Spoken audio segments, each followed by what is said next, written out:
Mark chapter 1 verse 35 hanggang 39. Kinabukasan nung madaling araw, bumangon na si Jesus at pumunta sa isang liblib na lugar para mag-pray. Pero hinanap siya ni Simon at ng iba pa nilang kasama. Nang makita siya, sinabi nila, "Hinahanap na po kayo ng lahat." Pero sumagot si Jesus, "Pumunta tayo sa ibang bayan para makapag-preach din ako doon ng magandang balita. Ito ang misyon ko." Nag-ikot siya sa buong Galilee at nag-preach siya sa mga sinagog at nagpalaya siya ng mga demonyo.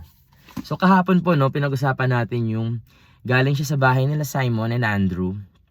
Pinagaling niya yung biyanan ni Simon. And then lahat ng buong bayan, sabi buong bayan pumunta sa tapat ng bahay na nila para mag-ask ng pagpapagaling, pagpapalayas ng demonyo. And kung iisip natin, bakit ang daming demonyo this time, no? Ba't parang ang daming inaalihan ng demonyo this time? Hindi ba yan, Kuya A, baka hindi lang nila alam yung mental issues or yung mental sickness or yung mental illness? Baka mental illness lang yan. So, to answer that, hindi po siya mental illness lang kasi they are recognizing who Jesus is. Alam nila na si Jesus ay galing sa Diyos, hindi siya pangkaraniwang tao, pero pinipigilan sila ni Jesus magsalita.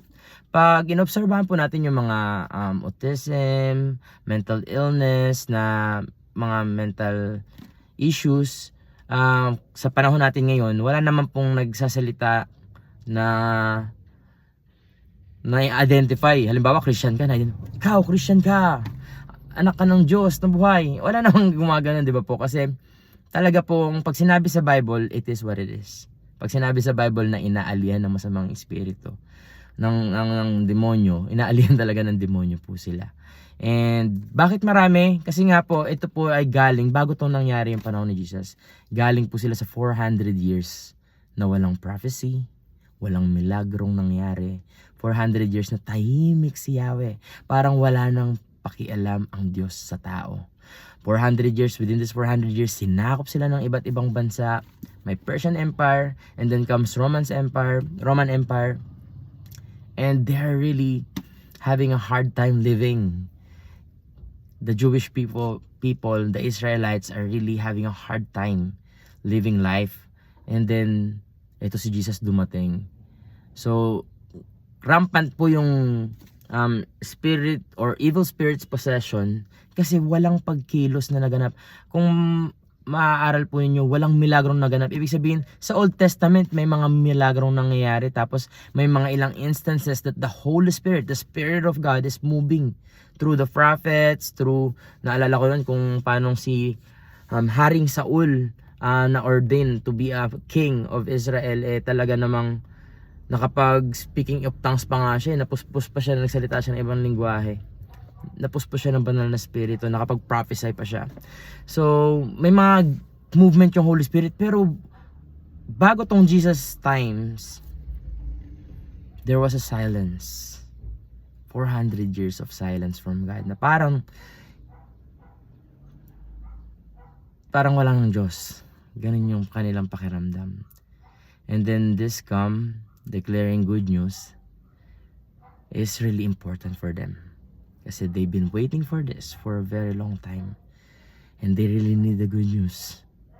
So, nalaman nila, narinig nila, boy, may nagpapagaling daw doon. Kala Simon, kala Andrew. Tara, punta tayo kala Andrew. Punta sila sa bahay. Tapos yung mga dala nila may mga sakit, pinagaling ni Jesus. Ibig sabihin, it's a very tiring day. Grabe, kahapon, it's a very tiring day for me.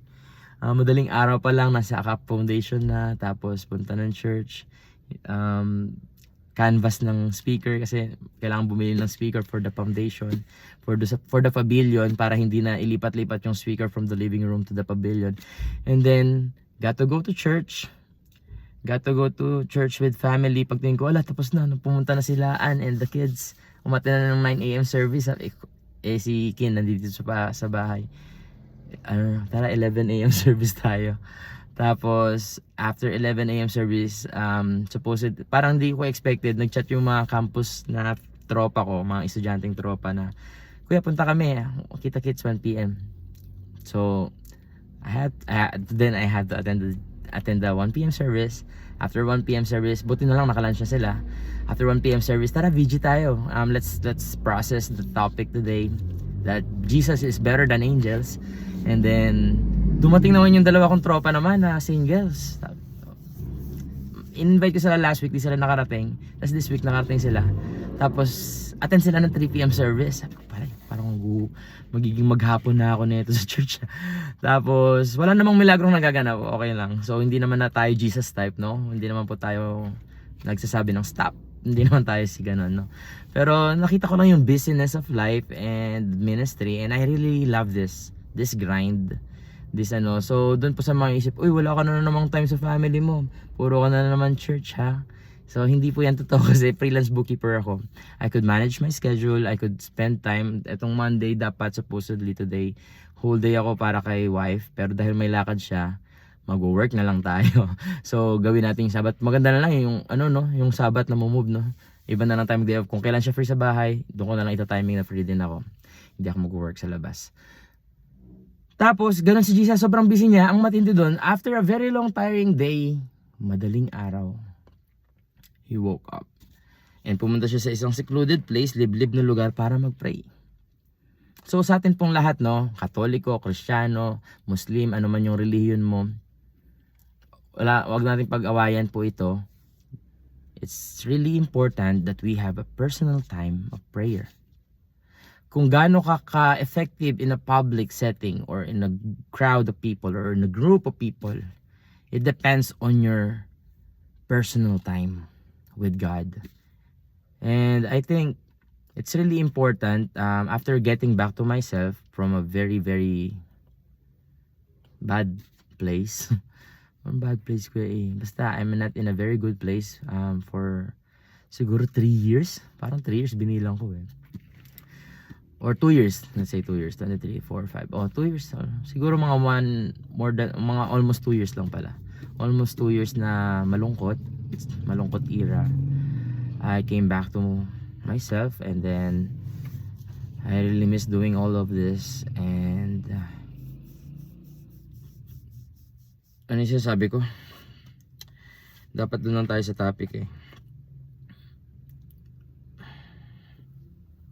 7 minutes na naman. Pero yun, after a very long tiring day, he woke up early and then he prayed. Importante po yun. Yung oras mo alone with God will define you.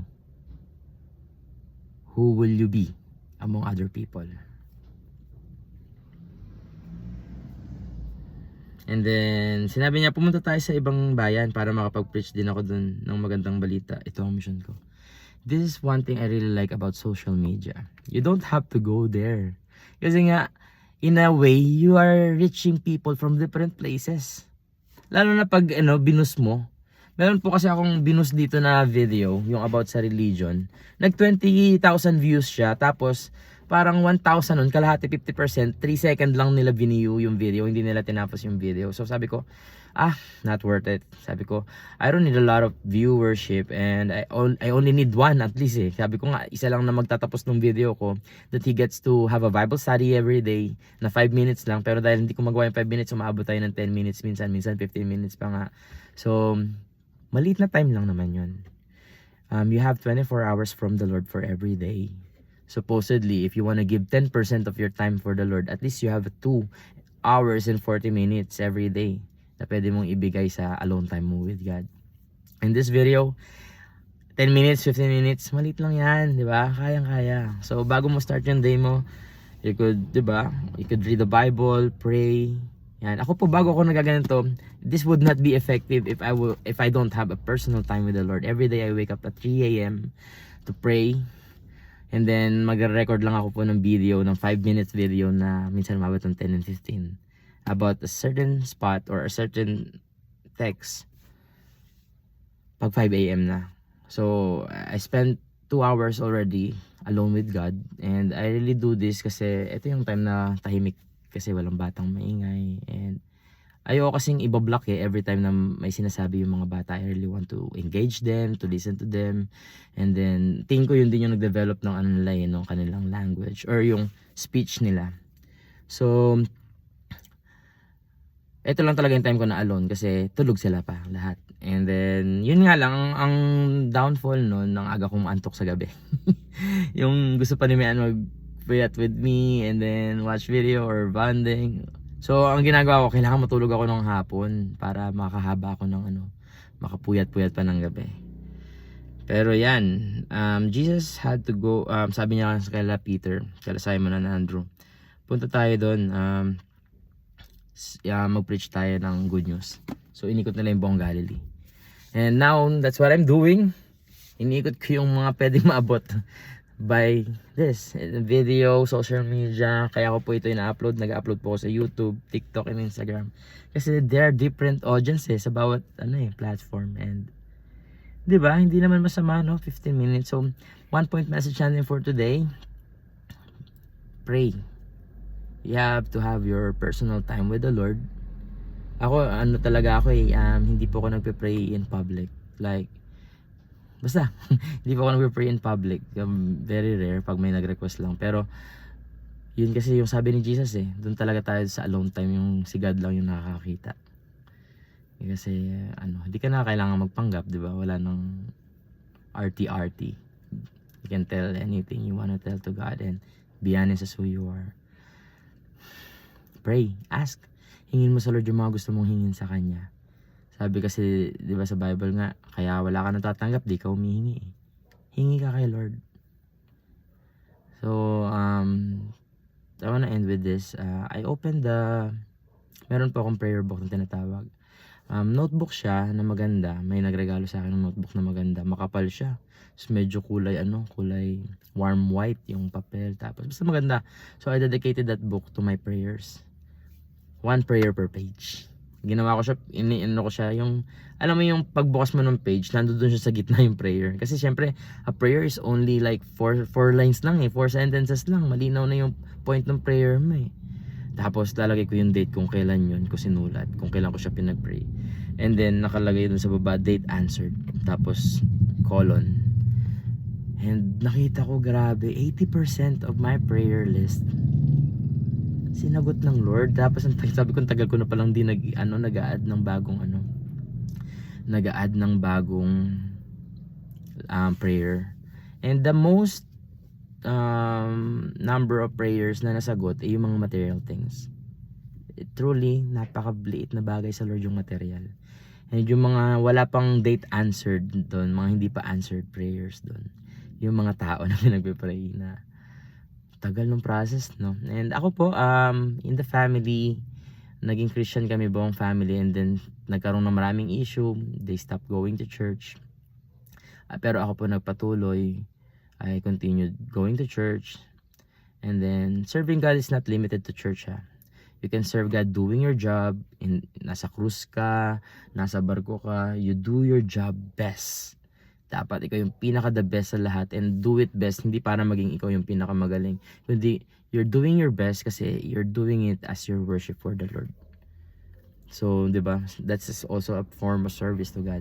Pero yun, I've been praying for my family na makasama ko sa church. Siyempre, masaya pag sama-sama sa church. For quite some time. Siyempre, binata pa ako nun. Ngayon, may 2 na akong anak. Grade 1 at kinder na. And, sabi sa Bible, pinangawa ko pa rin sabi sa Bible, na, you and your household will be saved. Believe in me. Believe in Jesus. And then, you and your household will be saved. Kaya nga nakasulat po ako ng kanta about dito. Yung sabi ko doon na, ikaw ang Diyos na banal at walang makahadlang sa sinabi mong ako'y liligtas mo. Kasi there are moments na akala mo parang, Lord, save pa ba ako? Ang dami ko ng compromise. Lord, nag-fail ako. Boom, nadapa. Lord, nadapa ako. Ligtas pa ba ako? Minsan naka-question ko na rin pati yung sarili kong salvation Pero the longest longing and prayer ko is the salvation of my family. Like, not this family, syempre. Ako yung captain nito Madali Pero yung siblings mo, tapos yung parents mo, medyo matrabaho. So, I've been praying for them for quite some time. Parang hindi pa nasasagot. And alam ko marami nakaka-relate who have been praying for their families pero hindi pa rin nasasagot. And you know what? Keep on praying. Kasi nga, God has His timetable. People have different timetables. And naniniwala ako na Diyos na banal siya. And walang makakahadlang doon sa sinabi niya. Di ba sa word niya, you and your household will be saved? Salita niya yun eh. You and your household will be saved. Pag sinabi niya, mangyayari. So yun yung pangahawakan natin. No? Pati sa'yo, yung personal salvation mo. Kung minsan nagda-doubt ka kung ligtas ka pa ba. Pag tinanong kita, pag namatay ka ba, saan ka pupunta? Yung ang tagal ng sagot, alam mo dapat na langit. Kasi nga naniwala ka na kay Jesus eh. It's not because of our righteousness. We are sinful, yes. But Jesus, hindi siya nag-sin. He didn't disobey. Kaya nga hindi siya kinain nung death eh.